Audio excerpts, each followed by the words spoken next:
Selamat pagi Ibu Uti. Jangan langsung ngegas ya. Selamat pagi dulu.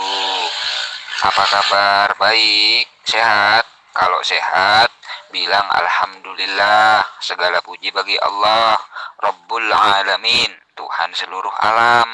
Seperti itu Ibu Uti.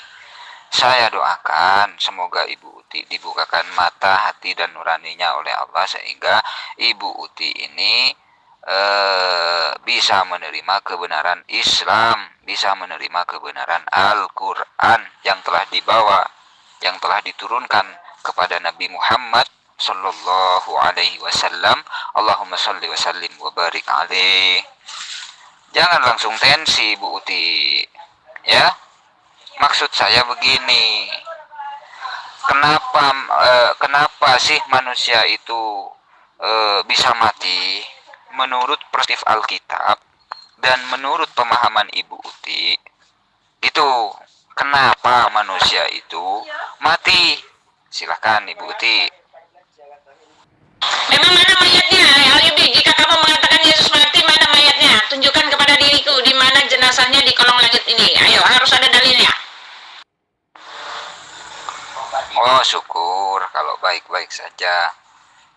Rupanya Ibu Uti ini belum connect, ya, belum memahami perkataan saya. Yang saya maksud itu bukan Yesus, Bu Uti, ya, seluruh manusia, Bu. Manusia-manusia, seluruh manusia dari zamannya Adam sampai manusia-manusia terkini yang sudah berpulang ke rahmatullah, yang sudah mati seperti itu.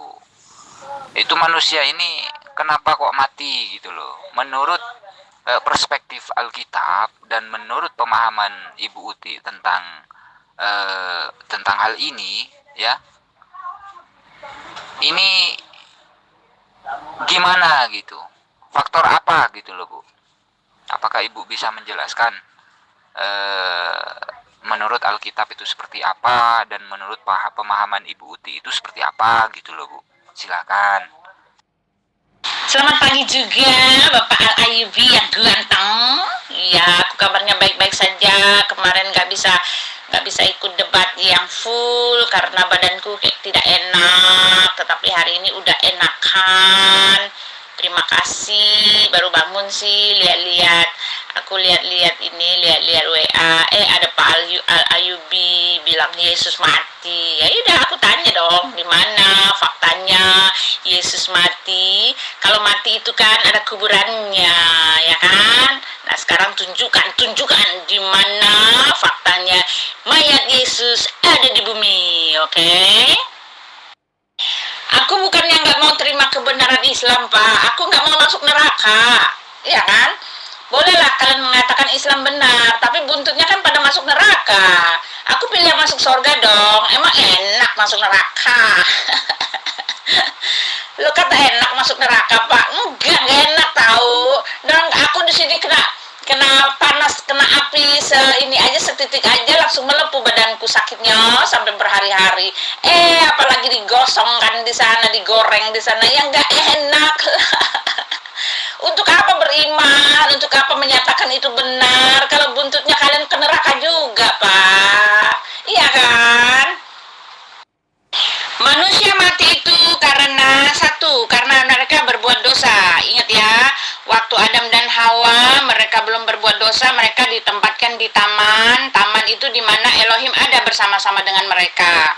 Lalu ketika mereka berbuat dosa, coba Bapak lihat kutuknya ya. Kita lihat ya, aku buka ayatnya ya. Kutuk ketika dia berbuat dosa, laki-laki itu dia harus bekerja, ya kan, banting tulang mencari makan, gitu kan. Terus wanita harus melahirkan, lalu dia birahi. Birahi itu artinya apa? Artinya karena udah ada dosa, dia birahi terhadap suaminya, gitu ya. Nih aku itu nih ya. Ini aku kasih ke Pak Al-Ayubi ya, penyebab orang mati, oke?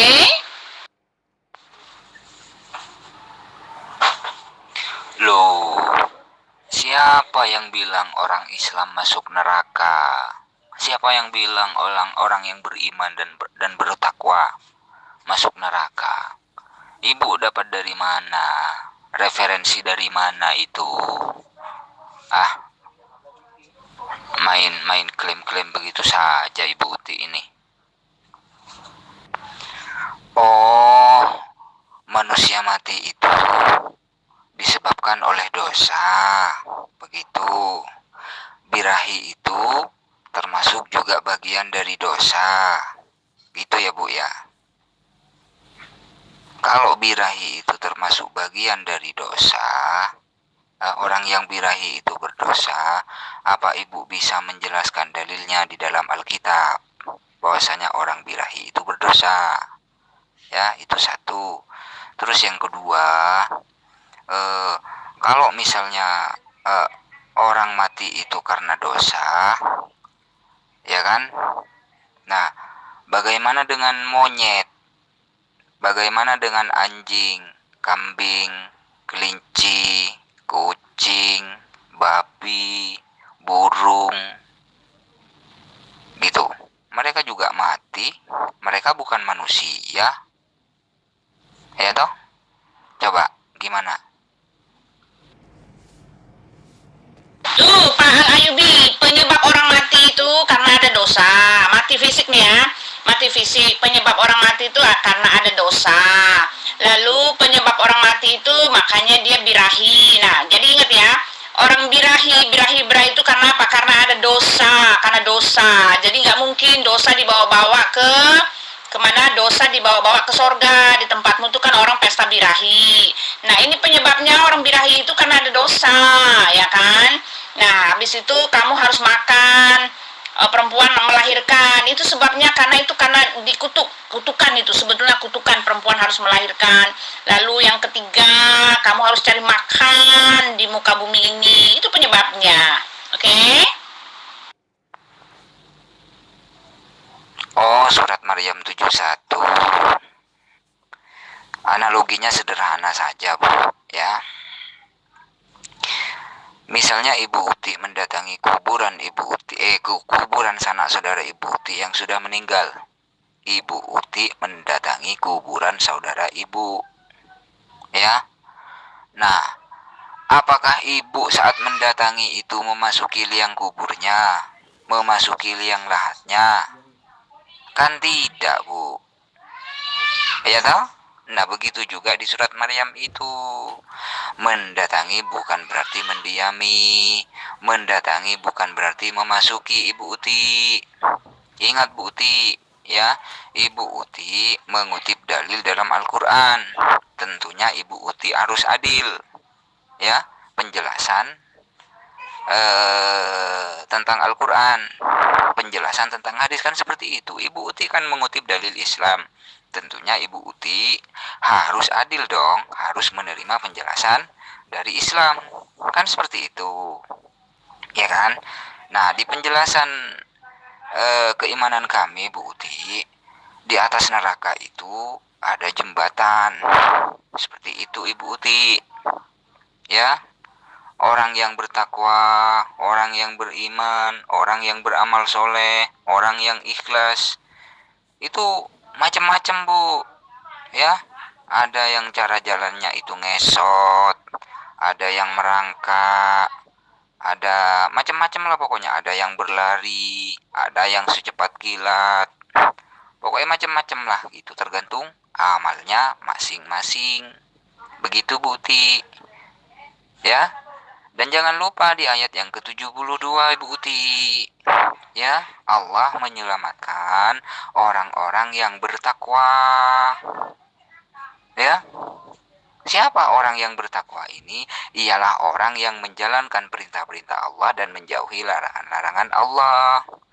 Allah menjanjikan surga bagi mereka yang bertakwa, bagi orang-orang yang bertakwa. Dalil yang di mana? Baca surat Al-Hijr ayat 45. Innal muttaqina fi jannatin wa uyun. Sesungguhnya orang-orang yang takwa itu berada di surga yang mengalir di dekatnya sungai-sungai. Seperti itu, Ibu Uti.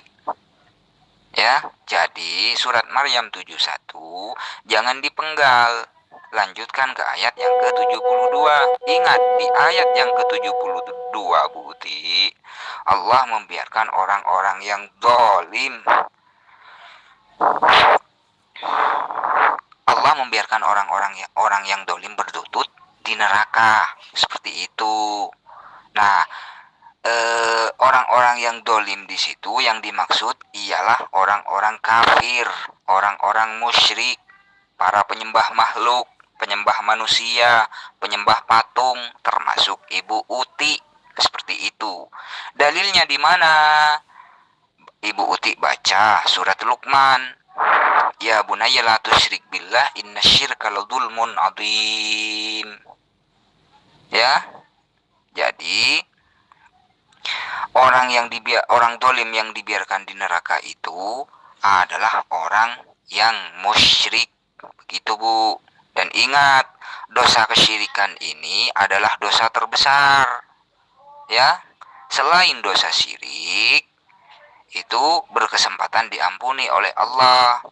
Tapi kalau dosa syirik menyembah manusia, menyembah makhluk, menyekutukan Allah dengan sesuatu apapun itu, jika tidak bertobat sebelum mati, maka tidak akan diampuni oleh Allah. Dalilnya di mana? Di Quran juga. Innallaha la yaghfiru ay yushraka bihi wa yaghfiru ma dzuna dzalika liman yasha. Ya, Allah tidak mengampuni dosa syirik dan Allah mengampuni dosa selain syirik bagi siapa yang dikehendaki. Seperti itu, Ibu Uti. Ya.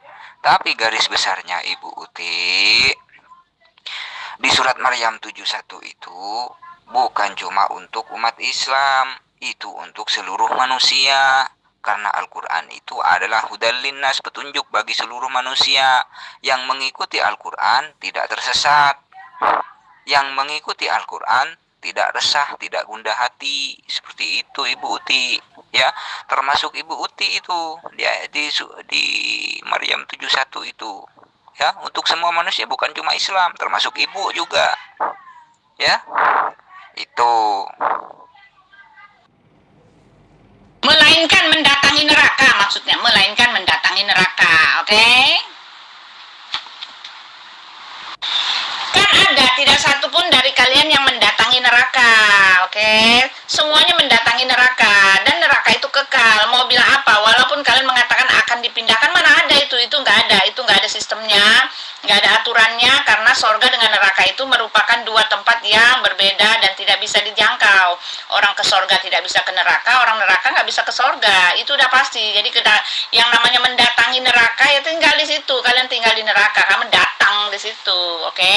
Kalian bilang mendatangi, oh tidak bisa, mana bisa orang di pelin-pelan begitu. Kalau orang udah mati, kalau dia orang Kristus sudah dibawa ke jalurnya, sudah terpisah jalurnya, sudah terpisah, nggak ada dua-duanya cicip-cicipan gitu, nggak ada. Itu konsep yang tidak benar. Kalau ada cicip-cicip itu ke neraka dulu, digoreng dulu di situ, baru masuk surga. Oh nggak ada orang yang masuk surga itu dalam keadaan gosong gitu, nggak ada.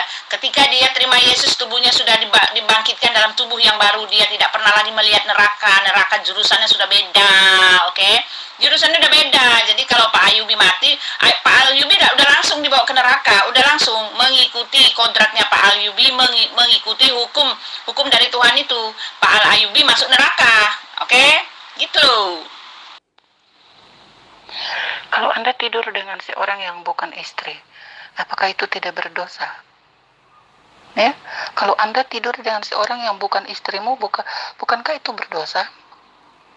Ya, maka ketika orang yang sudah mati, karena orang sudah mati, badan, tubuh jasmani ini akan hancur, ya.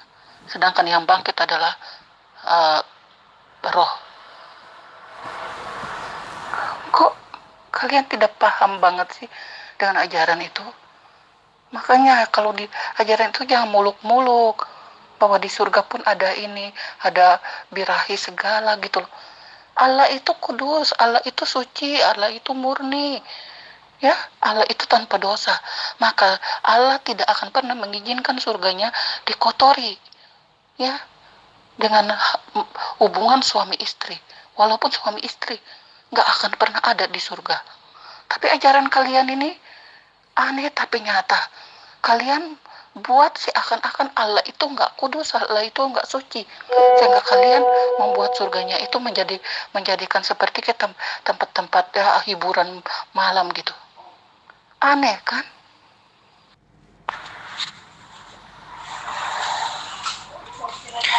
Ini nenek-nenek main nyelonong aja, nenek-nenek ini. Ngomong asal nyerocos saja. Yang tidur dengan istri orang itu siapa? Yang bangkit rohnya itu roh siapa? Kawin di surga kotor menurut lo, menurut keimanan lo. Kawin di surga mengotori kekudusan Tuhan. Kalau perang naga itu nggak mengotori. Itu konyol namanya. Di dunia sudah blangsak, di surga masih mau perang. Kalau kamu mati, kamu bawa bedil gitu, bawa pistol, bawa senjata, bawa bom, bawa minyak tanah. Surgamu itu kan gak ada lampunya. Nenek kok asal nyerocos saja. Itu kan gambaran kalian. Lihat cewek-cewek cantik pengen jadikan istri kedua, ketiga, keempat, bahkan kelima, bahkan bisa sampai 15 kalau mampu. Itu gambaran kalian itu.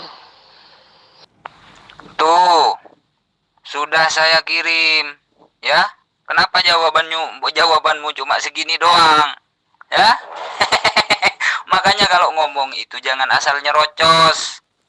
Coba, yuk bandingkan dengan surganya Islam. Surga di Alkitab itu coba bandingkan dengan surga yang di Islam. Ya, coba baca kitab Wahyu ayat pasal 12 ayat 7. Ya. Kejadian 6 ayat 2. Matius 25 ayat 10. Wahyu 19 ayat 7. Matius 21 ayat 31. Ya. Surga berisi wanita-wanita pelacur. Ya, Matius pasal 21 ayat 31. Ya. Di surganya Kristen ada penjual minyak. Ya, ada penjual minyak di surgamu. Itu artinya nggak ada listrik di surgamu. Ya, baca. Ya. Baca Matius 25 ayat 8. Ya, Matius 25 ayat 8, Matius 25 ayat 9, Matius 25 ayat 10, baca. Itu kan seandainya.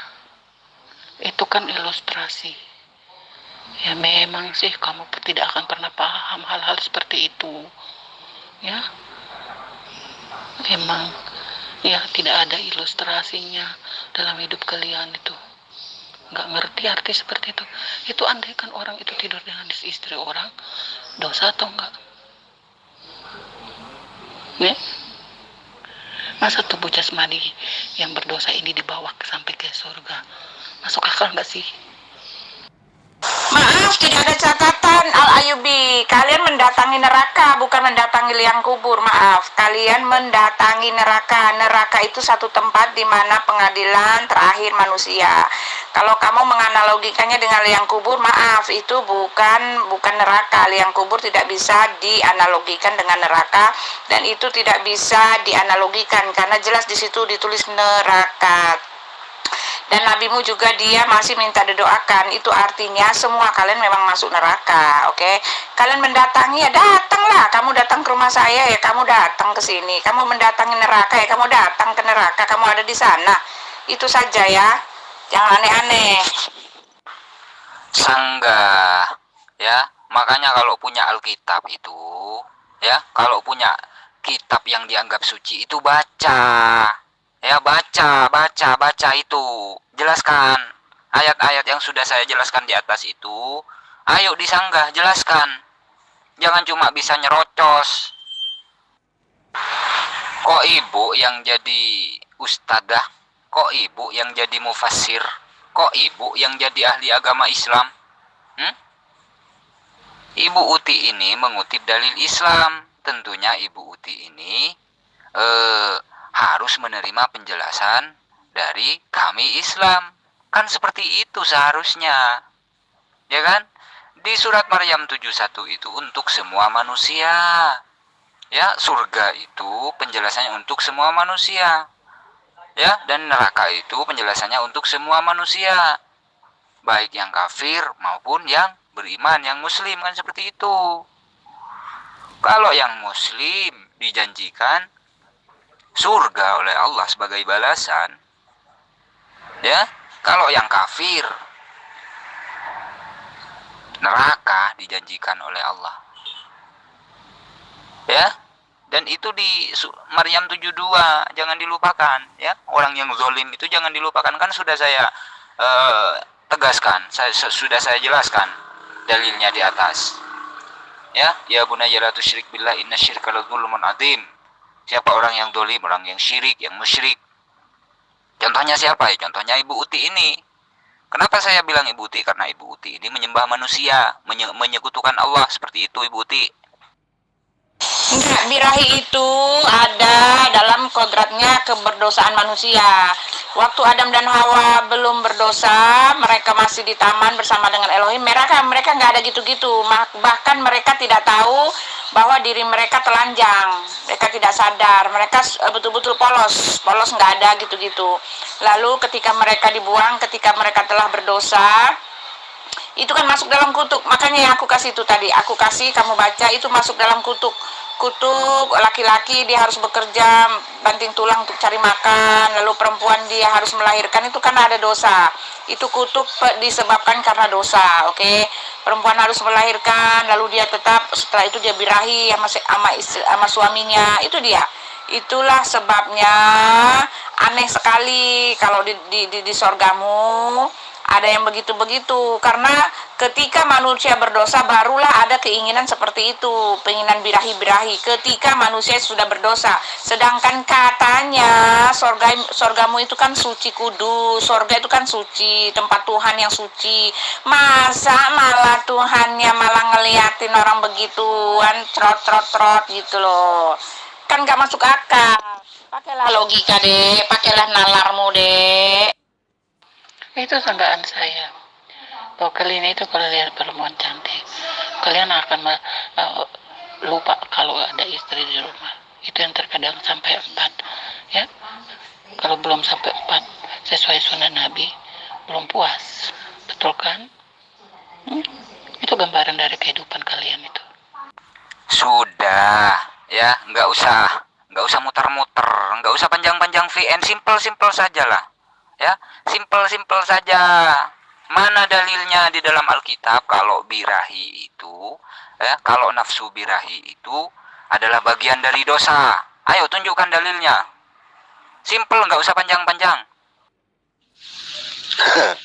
Jangan pernah harapkan Helen bisa bantah. Yang ada dia ngomel-ngomel.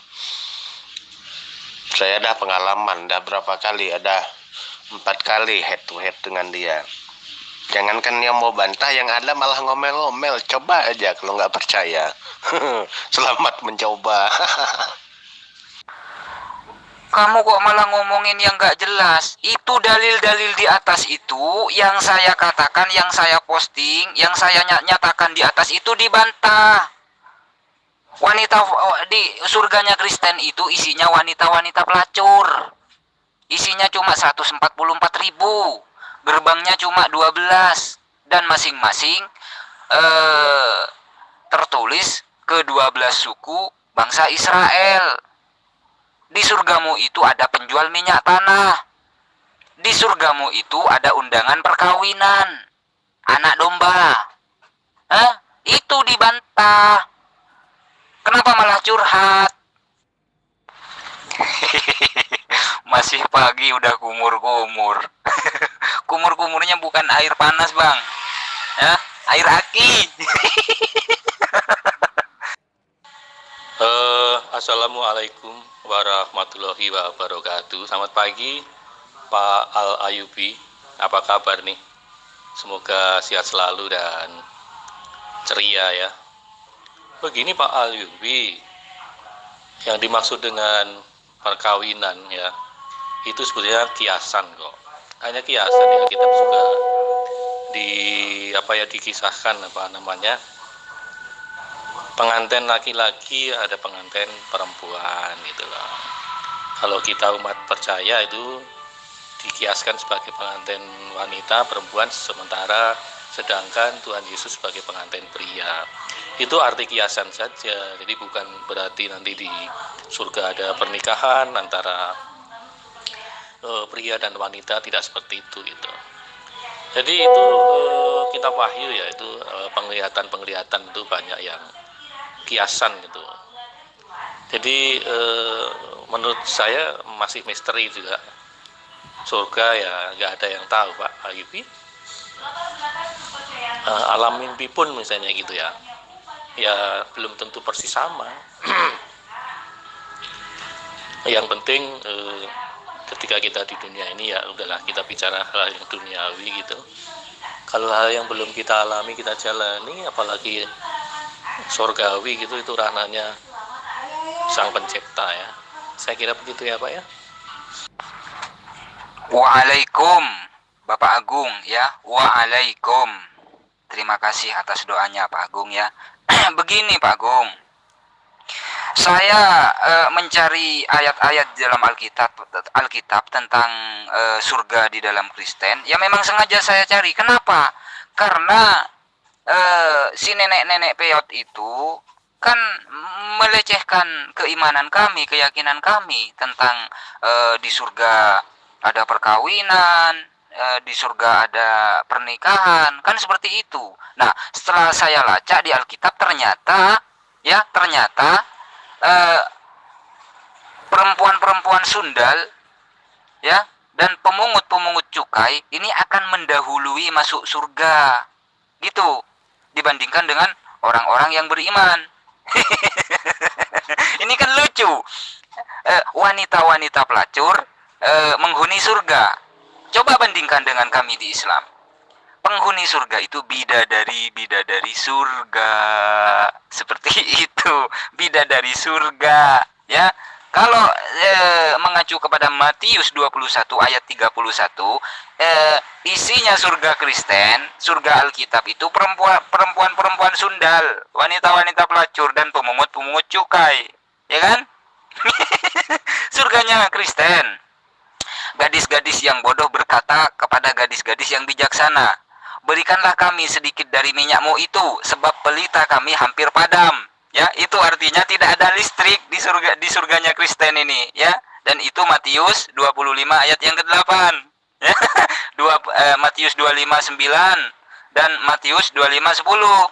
Gitu loh Pak Agung, ya. Dan juga di sini Pak Agung ya, marilah kita bersukacita dan bersorak-sorai dan memuliakan Dia, karena hari perkawinan anak domba telah tiba dan pengantinnya telah siap sedia. Itu di kitab Wahyu pasal 19 ayat yang ke-7 Pak Agung. Ya. Lalu ia berkata kepadaku, "Tuliskanlah, berbahagialah mereka yang diundang ke perjamuan kawin anak domba." Katanya lagi kepadaku, "Perkataan ini benar, perkataan-perkataan dari Allah." Ya, itu artinya apa? Di surga ada undangan pernikahan versi Alkitab, versi Bible. Ya, itu ada di Wahyu pasal 19 ayat yang ke-9. Di surga juga ada hajatan kawinan. Kira-kira pakai teropnya apa, sound systemnya apa? Bagung.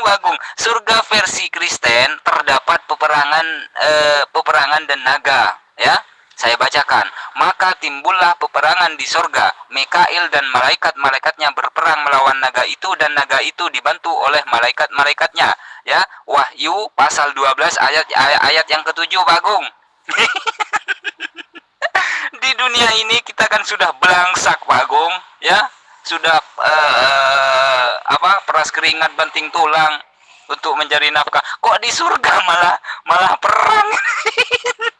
Ini kan lucu Bagong, ya. Surga versi Kristen hanya 144.000 orang, ya. Dan aku mendengar jumlah mereka yang dimateraikan itu 144.000 144.000 yang telah termateraikan dari semua suku keturunan Israel. Loh, coba. Keturunan Israel loh, bukan Indonesia, ya. Itu di kitab Wahyu pasal 7 ayat yang keempat.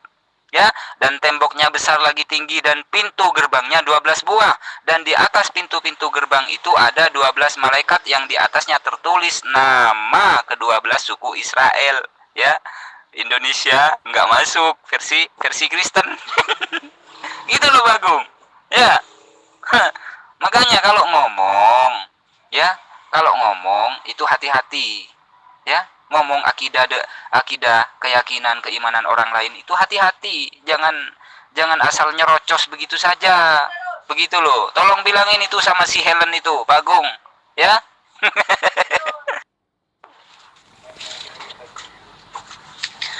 Begini Pak Agung, sebetulnya kalau teman-teman Kristen ini mau berpikir dengan akal yang sehat, dengan rasional gitu kan, kita hidup di dunia ini, kita hidup di bumi ini kan sebagai ujian, kita diuji oleh Allah, ya kan. Nah, dan juga kita diberi nikmat oleh Allah, gitu ya, nikmat sehat, bisa makan, itu kan juga nikmat, minum juga nikmat, termasuk menggauli istri ataupun suami, kan seperti itu, ya. Jika menggauli di dunia ini, jika di bumi ini menggauli istri, menggauli suami merupakan suatu kenikmatan yang diberikan oleh Allah Subhanahu wa taala kepada manusia. Terus apa salahnya jika di surga itu ada perkawinan, ada pernikahan, gitu loh. Kalau kita mau berpikir sehat, berpikir rasional, berpikir secara jernih, tidak ada salahnya di surga itu ada pernikahan. Kenapa saya bilang tidak salah? Ya karena surga itu adalah tempatnya kenikmatan. Kita nggak perlu susah-susah lagi di surga, gitu. Nggak perlu berperang, nggak perlu beli minyak, gitu loh Pak Agung, ya. Surga itu adalah tempatnya kenikmatan yang disediakan oleh Allah untuk orang-orang yang beriman, bertakwa, beramal soleh, orang-orang yang ikhlas, kan seperti itu. Jika di dunia ini menggauli istri atau suami sudah merupakan kenikmatan, apalagi surga yang puncaknya kenikmatan, tempatnya kenikmatan, justru semakin menguatkan keyakinan kita, kan seperti itu, bahwasanya Tuhan memang Maha Pengasih, Maha Penyayang. Mungkin itu dari saya Pak Agung, ya. Selamat pagi menjelang siang Pak Agung, ya, saya ucapkan. Dan kayaknya sudah mulai panas. Saya ini ke kebun dulu, mau nyangkul ini Pak Agung. Terima kasih. Sudah nyungsep. Makanya jangan kebiasaan menghina keimanan orang. Setelah di counter attack, kesurupan, nyungsep. Apaan? Kamu ngomong apa? Nyungsep apa? Kamu bilang apa sih? Apa yang sudah kamu katakan? Aku tidak mengatakan apa-apa. Aku tunggu kamu lama, jadi aku pergi dulu. Sekarang aku kembali. Apa yang sudah kamu katakan dan tidak aku jawab? Tunggu dulu dong jawab aku, baru kamu bisa mengatakan aku nyungsep. Jawab aja belum kok. Aku pergi kok tadi. Aduh, Al-Ayubi. Apa yang kamu jawab? Apa? Di surganya Kristen itu pemungut-pemungut cukai dan wanita-wanita sundal itu masuk surga duluan dibandingkan orang-orang yang beriman, gitu. Itu kan somplak namanya. Di surganya orang Kristen itu ada peperangan naga, ya. Apa enaknya? Di dunia ini kan sudah belangsak, Bu, ya, sudah banting tulang, peras keringat untuk cari makan, ya kan? Masa di surga masih mau perang? Yang benar aja, Bu. Jangan menipu, jangan memanipulasi ayat. Tidak ada kata tobat di situ. Tidak ada kata menerima di situ. Jangan berdusta. Ya, jangan berdusta. Ya, nih saya bacakan Matius 21 ayat 31. Kata Yesus kepada mereka, "Aku berkata kepadamu, sesungguhnya pemungut-pemungut cukai dan perempuan-perempuan sundal akan mendahului kamu masuk ke dalam kerajaan Allah." Mana kata tobatnya? Hah? Mana? Mana kata menerimanya? Jangan nipu. Jangan memanipulasi ayat. Maaf, orang-orang bersundal itu konteksnya adalah ketika mereka percaya kepada Yesus, menyembah Yesus dan bertobat, berbakti dan beribadah gitu loh. Mereka mengikuti perintah Yesus, sedangkan Yesus mengatakan bahwa pesundal itu mereka duluan masuk ke sorga karena mereka duluanlah yang percaya, yang bertobat, yang mengasihi Tuhan gitu loh. Yang beribadah kepada Yesus, itu konteksnya, Dek. Tidak ada kata itu yang kamu tidak tahu. Percaya di dalam Alkitab itu mengandung makna menyembah. Percaya itu mengandung makna mengimani. Percaya mengandung makna menerima darah tebusannya. Percaya itu mengandung makna beribadat. Percaya itu mengandung makna mentaati perintahnya. Percaya itu mengandung makna menyembah. Itu dia. Itu yang kamu tidak tahu. Dan Yesus mengatakan, dan pesundal-pesundal itu percaya kepadanya. Yesus mengatakan, percayalah kepada Bapa, percaya juga kepadaku. Jadi ketika Yesus mengatakan percayalah kepadaku, itu artinya sembahlah aku deh. Itu yang kamu tidak tahu, oke? Nih, aku kasih ayatnya. Itu ya, Al-Ayyubi ya, percaya kepada Yesus itu mengandung makna yang dalam, oke? Yesus berkata bahwa pesundal itu dia percaya kepada Yesus, makanya dia masuk surga. Orang-orang pemungut cukai itu percaya kepada dia, makanya dia masuk surga. Itu yang kamu tidak ketahui. Nyerocos, modal asumsi, VN panjang-panjang, jawabannya cuma berbelit-belit muter-muter. Ya, ada penjual minyak di surga. Ya, ada undangan perkawinan di surgamu, ada peperangan naga di surgamu. Ya, pesundal-pesundal, pelacur-pelacur masuk surga terlebih dahulu dibandingkan orang yang beriman. Pemungut-pemungut cukai mendahului masuk surga dibandingkan orang yang beriman. Versi kitabmu, jangan cuma berasumsi. Ya, jangan cuma nyerocos. Itu ayatnya sudah saya bacakan panjang lebar di atas, Ibu Uti. Asumsi lagi, surgamu itu ada perang naga, surgamu itu gelap gulita, ya, ada penjual minyak di sana, gadis-gadis bodoh, ya, ada gadis-gadis yang pintar. Surgamu itu dihuni oleh pelacur, ya, surgamu itu ada undangan perkawinan, ya, anak domba. Kira-kira pakai sound system siapa? Undangannya itu pakai percetakan mana? Hah? Surgamu itu ada perang naga, ya. Jangan ngarang, jangan asumsi.